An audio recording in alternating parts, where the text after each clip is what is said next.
When you're experiencing hair loss, one of the first places a lot of people turn to are hair toppers for thinning hair. And if you want to save money on those hair toppers, a lot of people go for synthetic hair toppers. And synthetics have come a long way and look super realistic. But there are always things that we can do when we take a piece out of the box to take it to the next level and make it completely undetectable. And so today I'm going to be taking you through my process for unboxing my Uniwigs Hair Topper, which you can see right out of the box in this video right here. I wanted to do that original review right out of the box so you'll see exactly what you're going to get. And then today I wanted to go through all these tips and tricks so you can see what a piece like this is capable of. These are the same tips and tricks that I go through in my video on how to make a synthetic wig look more natural. So these are tips that are going to be great for any kind of synthetic hairpiece, be it a hair topper or a wig.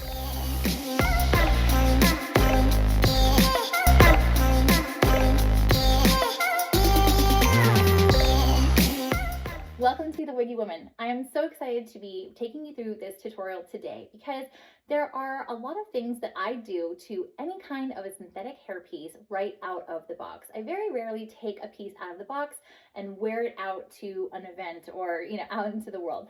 Almost always what I do is I put my own stamp and my own personality into every single piece. And I know that there's so much more potential in these synthetic wigs and hair toppers than just what comes out of the package, because we can customize these pieces to be perfect for us instead of the broader population that manufacturers design these pieces for. So today I'm going to go through my 4 favorite tips for making a synthetic hair topper look more realistic, and I'm going to do that on this Uniwigs Hair Topper. So the things that I'm going to be focusing on today is I'm going to adjust this part. You'll see I kind of tried to do a little bit of a side part here, and the fibers just don't really want to stay because they are synthetic and they were sort of formed in a certain way. Even though this is a monofilament top, I want to kind of give it a little bit of love and make sure that that part stays exactly where I want it. And then you'll know, if you've seen any of my other videos, one of my signature styles is that I love to have my part really stand out, and I like it to really scream like, hey, there's a scalp under here. So we are going to go through how to kind of put in and really accentuate that scalp effect with a little bit of a faux bleached knots technique. And then I'm going to go through a little bit of styling and how to combat some of this box hair, which is very common anytime you receive a synthetic hair piece. And then lastly, we're going to talk about blending, because when you're talking about a synthetic hair topper, those are synthetic fibers and they have to kind of work seamlessly with your own natural hair fiber. And I got some tips on how to make that look totally natural. And so when I'm talking about these tips and tricks, don't think that I'm saying that the Uniwigs Hair Topper is not a natural looking piece, because it is. It's really great. But every piece is just a starting off point once you take it out of the box, and there are tons of things that we can do to take it to the next level. Like, I could wear this out and be perfectly fine and perfectly happy and very confident wearing it, but I know that it's capable of so much more, and that's what I'm going to show you today. So without further ado, let's dive into making hair toppers for thinning hair look as natural as possible.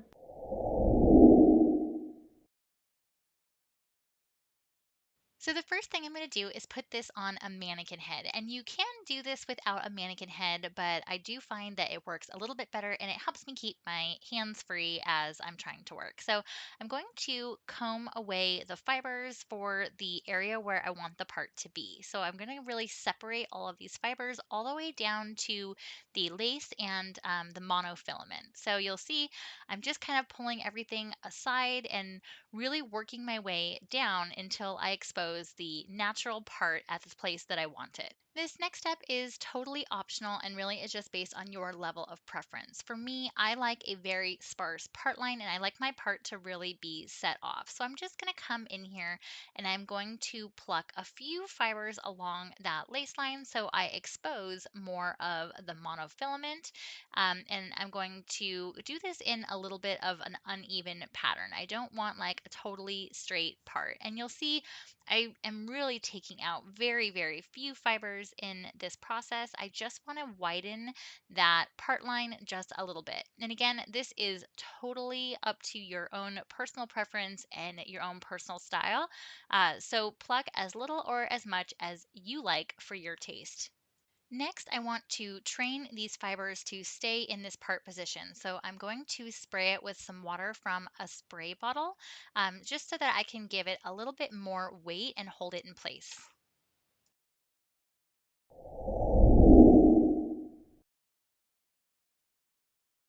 This Uniwigs Hope hair topper is not heat friendly, so I got it wet because I want to create steam instead of using a dry heat on these fibers, which will ruin them. I'm then going to cover it with a scarf, and I'm tightening that scarf down at the base of the mannequin head so it applies pressure at the part and really holds those fibers in the place that I want them. And then I'm going to use a blow dryer on the low setting because I do not want to damage these fibers. I just want to heat them up a little bit to help reform them in this new position that I've placed it in. You'll notice as I'm doing this, I am constantly feeling the top of this to make sure that it does not get overheated because I don't want to damage these fibers. I just want to use a little bit of light heat to warm the fibers and really train them to stay in this part.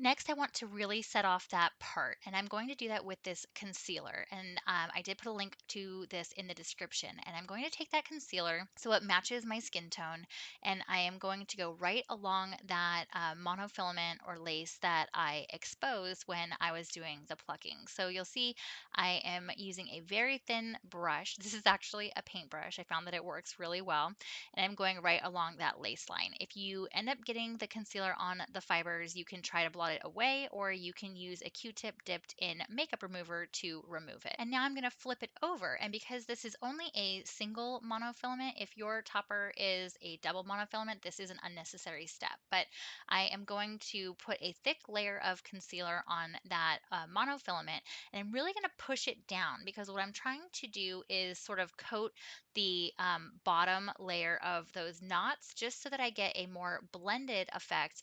So it really looks like my hair is growing out of my scalp instead of out of lace. So here is a close up of this part after I am done working with it, and I will clean it up with a little bit of makeup remover before I'm done. But the last thing I want to do is I want to kind of remove that box hair and give it some styling. So again, I am not using any dry heat. That is a blow dry wand because that's the tool that I use to style my hair, but it is not on. I am not using this blow dryer to style this hair. I'm simply using it as a way to straighten the top and curl the ends in a little flip that I like. You'll notice that because the blow dryer is not on, I am using a steamer, and the steam is a safe way to heat up these fibers, and I'm essentially retraining them to be in more of a straight position with this curl here at the ends. You don't want to use too much steam. I do have my steamer set on low. You just want enough for it to get warm, for the fibers to be a little bit more malleable, and then they, are more easy to train into a new style. Once I have the fibers in the way that I want them, so straight on the top and curly on the bottom, I am going to hit it with some cold water from a spray bottle so that I totally cool down these fibers and really lock that style in the place that I want it. So you'll see here I'm steaming it with that little curl flip and straight top, and then I'm hitting it with some cold water.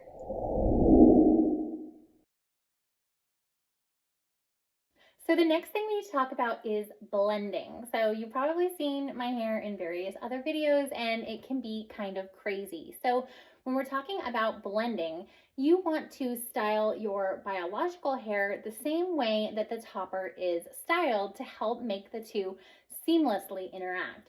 So today I have actually flat ironed my hair so that it is as straight as possible. What you don't want to have happen is your hair be wavy or curly and then set a straight topper on top of that. Vice versa, you don't want to have very slick straight hair and then put a curly or wavy topper on top. So you want to try and have as much of the styling of the hair topper on top of your hair. And while I don't have a lot of my hair, it is still going to show through under this topper, so I want to make that transition as seamless as possible. Because this is a synthetic hair topper, I am not able to style the topper on my head or incorporate my own hair fibers in with the topper itself if I was maybe giving it a curl or so. So you have to be a little bit strategic before you put the topper on. You have to make sure that your hair is styled the same way.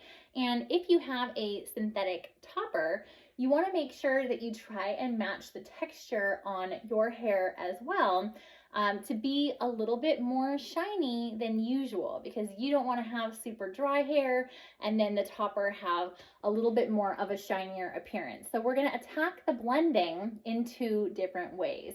We want to make our hair as shiny as possible, and we want to dull the shine of the topper a little bit.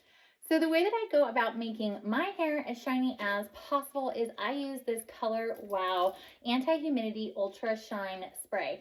I use this on my human hair and synthetic wigs that are heat friendly where I might blow dry them.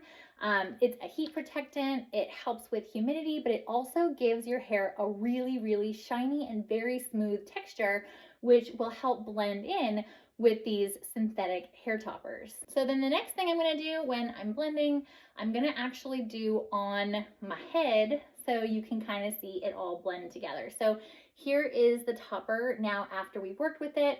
I've got that side part in here. If you remember from the original video, this originally had a center part, but I am going to wear my millennial status proudly with this side part.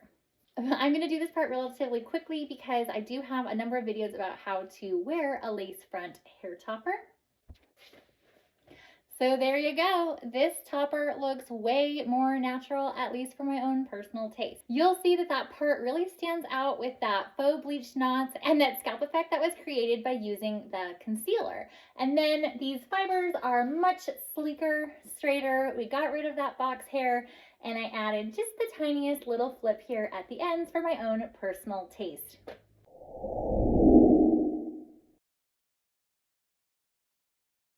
So now I'm going to come in and show you this hairline. I have glued this down so you can see what this part line looks like up close, how these fibers look up close. And hopefully you'll agree that this looks a lot more natural than when we started. The last thing that we're going to do is if you feel like your fibers are a little bit too shiny for your own natural hair, you can dull that shine with a little bit of dry shampoo. And a word of caution with brunettes and dry shampoo. I use a particular dry shampoo, and I'll put a link to this in the description, but this dry shampoo is specific for brunette pieces, and it has a brown cast to it. It almost looks like root touch-up spray because it really does have coverage. Like if I spray it on my hand, you'll see it actually leaves a brown cast. If you use regular dry shampoo, then it will leave a white cast. And so it can leave kind of a white cloudy appearance to your hair, which you don't really want. So if you decide that you want to dull the fibers a little bit, and I actually feel like this level of shine is exactly what I want in a hair topper because it looks kind of like healthy natural hair. So I'm not going to do it too much, but I will show you kind of the difference that you can make when you use a dry shampoo. So I'll take this piece here and hit it with that dry shampoo, and now you can see the parts that are shiny and the parts that are not shiny. So it really will dull the shine quite a bit by using the dry shampoo. So if I kind of bring this side out here, here is the level of shine without the dry shampoo, and this is the level of shine with the dry shampoo. So you can really dull the shine quite a bit, but using these dry shampoos, it can cover up some of your highlights, but if you want, you can just kind of comb through it, and some of it will flake off, but for the most part, it will do a good job of making these synthetic fibers look like real natural human hair. I did put a link in the description to all of the products that I use here today, including this Uniwigs Hair Topper, which was provided to me by Uniwigs for review. If you would like a discount on Uniwigs, I did also put a discount code down below, Wiggy15, for 15% off anything at Uniwigs, should you want to give them a try. Thank you so much for watching this video. I hope you enjoyed it. If so, please don't forget to subscribe to my channel and click the bell so that you never miss a wig or hair topper review or tutorial like this one that's posted weekly. Thank you so much for watching, and I will see you next week.